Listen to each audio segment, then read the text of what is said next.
Welcome to Global Atheist News.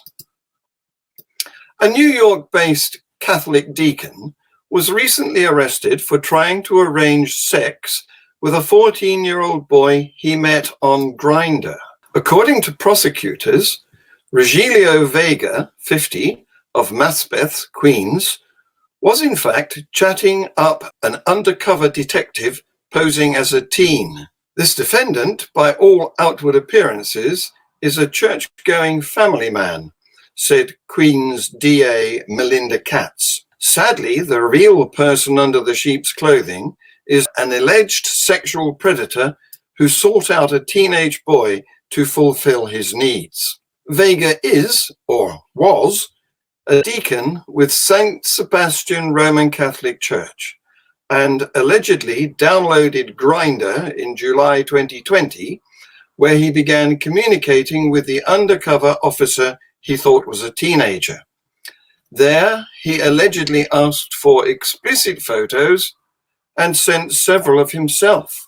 The chatting escalated until Vega, who is married with 4 children, pushed the teen to meet up in person for oral sex. They agreed to meet at a pre-arranged location on January the 19th. Vega reportedly pulled up to the spot and flashed his headlights to signal he was there, at which time the detective entered the car and arrested him. Vega was arraigned on 1 count each of attempted use of a child in a sexual performance, attempted criminal sexual act, attempted dissemination of indecent material to a minor, and attempted endangering of the welfare of a child, for which he faces up to 7 years in prison. He was released on a $50,000 bond. That report was by David Grant. Now, we have an update on the Zara K situation. This from our friends at Atheist Republic. As you guys are likely aware, we have been covering for almost a month the arrest of the ex-Muslim, secular, feminist, atheist activist Zara K. So we have another update to bring to you guys. For all the latest updates on Zara's case, please always refer to the Council of Ex-Muslims of Britain. They are the source to go to. So the 5th update is that we need the Australian government to step up in their action to secure Zara's safety and bring her home. Atheist Republic is reiterating its call upon the Australian government to prioritize and work urgently to ensure the safe return of atheist activist Zara K. Zara, the founder of the Australian charity Faithless Hijabi, was detained in Tanzania on trumped-up charges on the 28th of December 2020 and held for 32 hours. Since being bailed, Zara has had to report to the police station every single weekday until the 11th of January. Now she has had to report sporadically. Over 3 weeks since her initial detainment, there has been no court date or no movement towards a resolution of her case. The continued and unnecessary delays raise serious concerns regarding Zara's safety. The Australian government has a duty to protect its citizens abroad. So here is where I'm making a call to action upon you guys, our audience, and our community. So the call to action is you can help Zara by contacting the Australian authorities and demanding that they step up their advocacy for Zara K. Australian citizens should be able to rely on their government to help them fight judicial harassment when overseas. So in the description, where you see all of the news that we're covering today, you see on the first news update for Zara K, and then it says help Zara and then a link. That link is to the second update that CEMB did on Zara, and that second update contains the contact information for Australian authorities in basically every major country. So to make things easier for you, I provided an easy way to find the way to contact Australian authorities to alert them to the urgency of Zara's situation. I have been personally very disappointed in their lack of advocacy for Zara. Maybe I'm being too harsh, but what it has appeared to me as kind of a hands-off approach. Emphasis on appears to me, okay? Yeah, they might be doing things behind the scene that we don't know, but because we can't know, we're gonna assume that they're not, and then shame them, and then say, "Oh, okay, I guess you were." If we are proven otherwise, it's better to assume that what we see is what we get, and tell them, like, what the hell, Australia? Why are you not doing anything? This is your citizen, and you're supposed to, as a government, be protecting your citizen. And then if later we realize that they were doing so much behind the scenes that we don't know, they were like, oh, okay, I guess that's, but we can't just assume that and not push the government right now and tell them, like, what is the worth of an Australian citizenship if you can't rely on the government to come and defend you when you're in trouble, right? Like, this is so pathetic, embarrassing to every Australian. Every Australian It should really be like, is. every Australian should be like, okay, so what's the, like, is this how my government will protect me?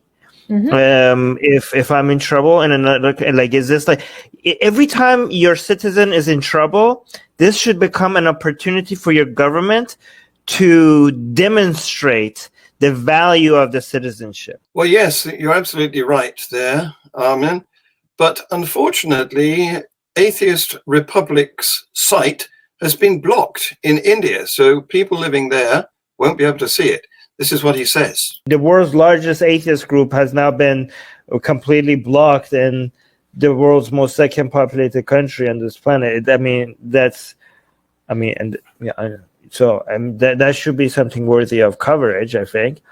Yes, well, we're giving you coverage, Armin, because, like you, we are against censorship.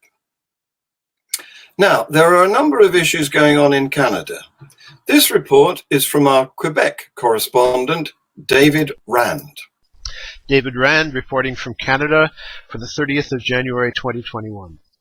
Supreme Court rejects appeal in Catholic sex abuse case.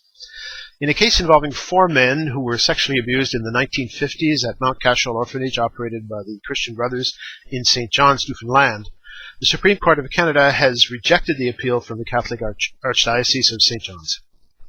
Thus, this case is finally closed after 21 years before various courts, and the 4 men will receive compensation of some 2.6 million Canadian dollars. Their lawyers also represent some 60 other men who may sue, and many more victims may come forward. Parliamentary petition to help atheist refugees. Several organizations, CFI Canada, Humanist Canada, and Secular Coalition Connection Séculière, have initiated a parliamentary petition asking that atheist refugees, not just religious, be eligible for refugee status under the less complex claims policy. This would simplify procedures for atheist refugees and accelerate claims. The petition underlines the urgency of this issue, noting that atheists are persecuted in several countries. If you are a Canadian citizen or resident, please consider signing this petition using the link which you'll find below this video.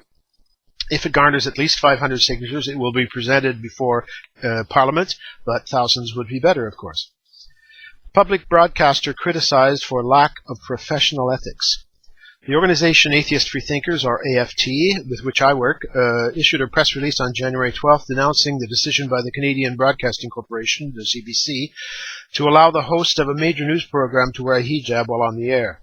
The press release points out that the hijab is a banner used by Islamists to mark their territory and a symbol of the servitude of women who are trying to liberate themselves from it in several Muslim-majority countries. As a public broadcaster, the CBC should, as a matter of professional ethics, prohibit on-air news hosts from wearing partisan, religion, or political symbols. AFT has also lodged a complaint to that effect with the CBC Ombudsman, noting that this is a tendentious political decision by CBC management. Resolution to grant Canadian citizenship to Raif Badawi.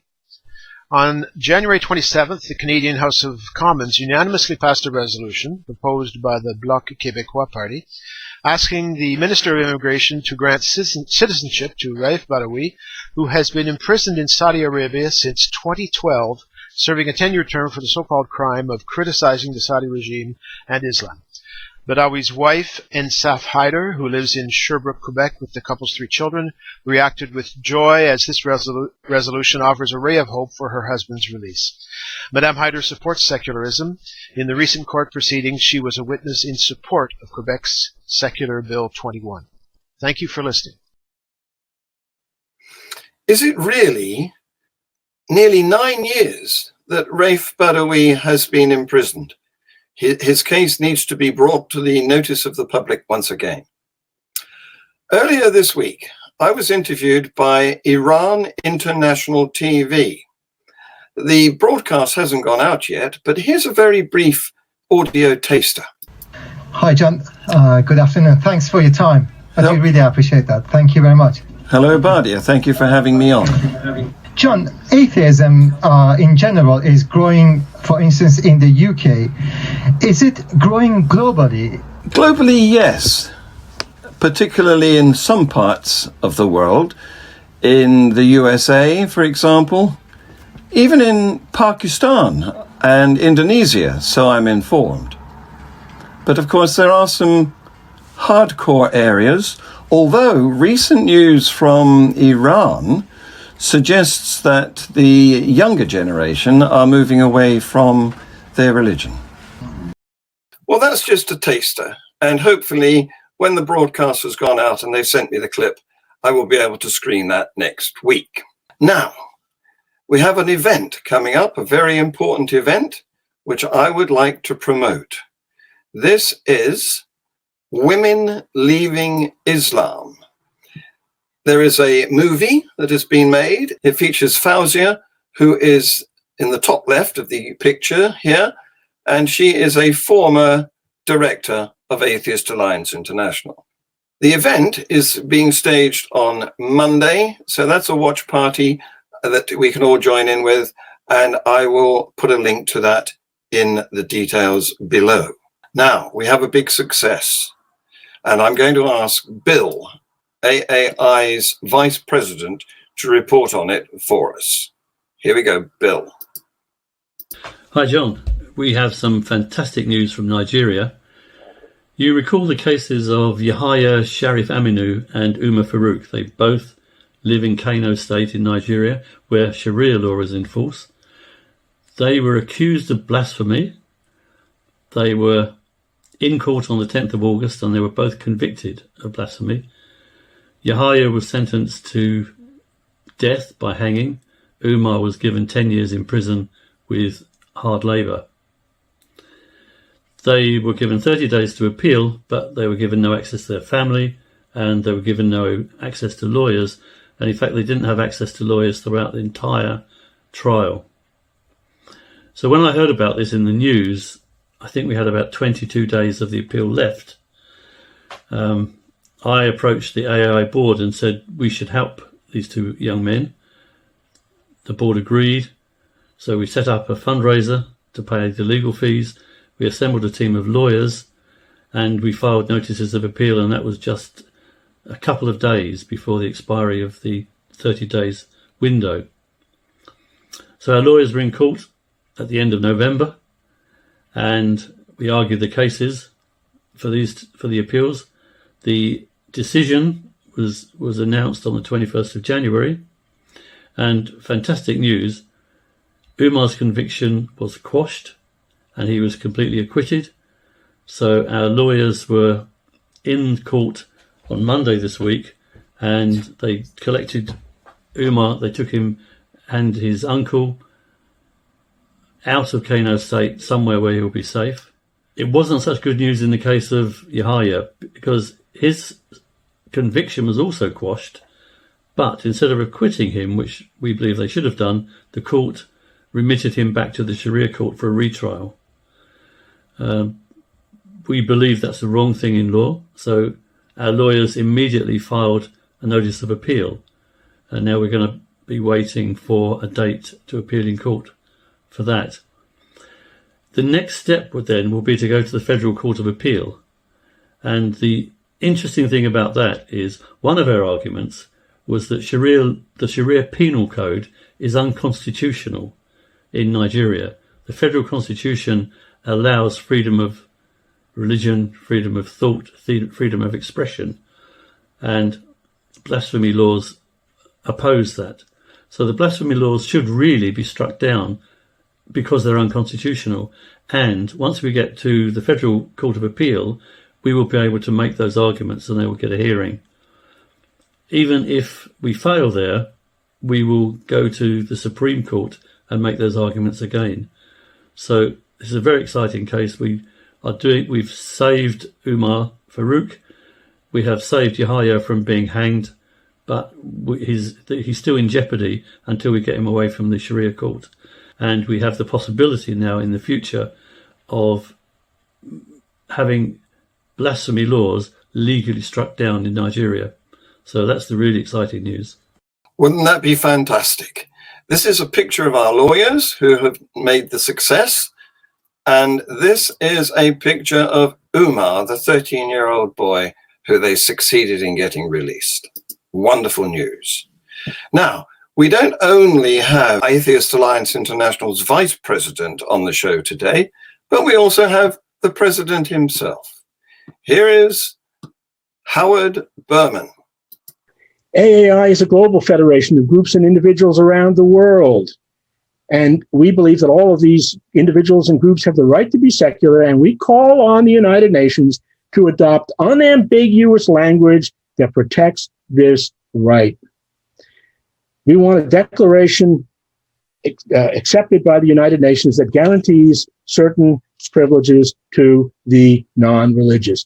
What are they? Here is what we want the non-religious to have the right to do. One, to not adopt a belief, not to be forced into practicing a religion, not to behave or dress according to religious precepts, which is an issue in some parts of the world, not to have to identify with any faith, not to have to belong to a religious community, organization, or association, not to adopt religious ceremonies associated with births, deaths, or any other life events, or not to be registered in official documents as a member of a religion, faith, church, or any institution related to religion. That's what we are asking for in our declaration. It makes sense. It fits in with the general accepted views of what human rights are in the world. Now, let me make one other point clear, because this is occasionally come up. We do not wish to diminish the rights of the religious in any way at all. In fact, we defend their rights. We absolutely defend the rights of the religious. We do not, nor do we seek special rights to benefit non-believers only. Rather, we seek for the equality of rights for the religious and the secular. That's all we're asking for. We want to be treated the same as the religious. Not better, not different, just the same as the religious. Is that asking too much in this world today? I don't think so. With more than 1.2 billion non-religious people in the world, and that number is going up all the time. Every poll that I see, and I see them all the time, come out showing more and more people are non-religious, and that number keeps growing. And I can foresee a time, I won't be around to see it, but I can foresee a time when religion is going to be a minority activity in the world, and not that far in the future either. The secular people in this world may be the last great constituency that needs our protection. Let us not fail in this historic task. Thanks for listening. Please sign the petition. How much will it cost you? Nothing. Go to gopetition.com, the right to be secular. Well, Howard is our representative at the Human Rights Committee at the United Nations, and he will be presenting that campaign when travel becomes possible again in the post-pandemic era. Please consider donating for our worthy causes. Links will be in the details below. And we will be back with our weekly news review at the same time, in the same place in 7 days. Please subscribe, like, share, and comment. Thank you for watching.